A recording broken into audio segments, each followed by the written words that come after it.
رسول اللہ صلی اللہ تعالی علیہ وآلہ وسلم نے بتایا صحابہ اس مہینے کے اندر کثرت سے 4 چیزیں کرنی ہیں۔ وہ کون سی 4 چیزیں ہیں؟ ایک تو رسول اللہ نے فرمایا صحابہ کثرت سے لا الہ الا اللہ کا آپ نے ذکر کرنا ہے۔ دوسرا آقا صلی اللہ تعالی علیہ وآلہ وسلم نے فرمایا استغفار اللہ کی بارگاہ میں کثرت سے کرنی ہے۔ تیسرا اللہ رب العالمین نے فرمایا صحابہ کثرت سے اللہ کی پاک بارگاہ سے جنت طلب کرنا۔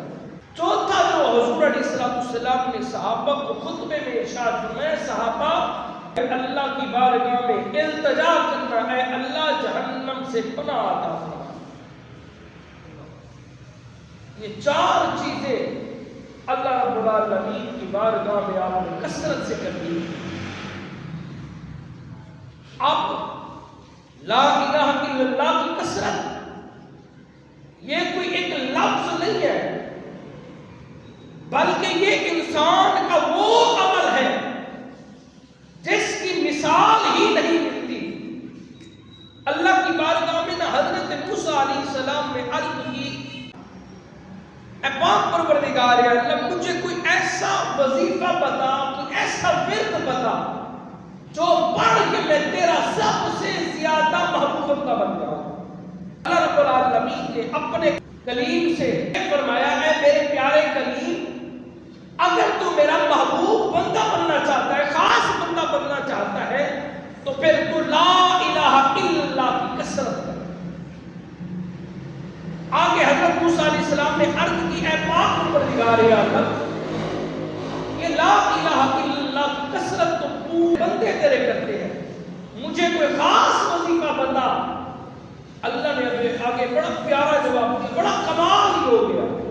اللہ نے فرمایا اے پیارا کریم اس سے بڑھ کر کوئی اور فضیلت والا عمل ہے ہی نہیں۔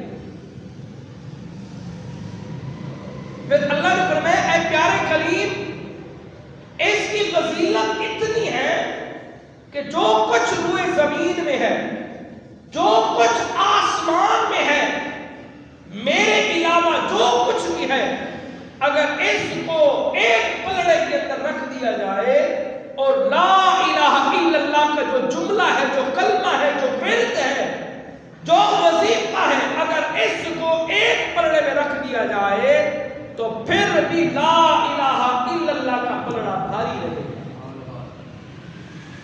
اتنا محبوب عمل، اتنا محبوب کلمہ،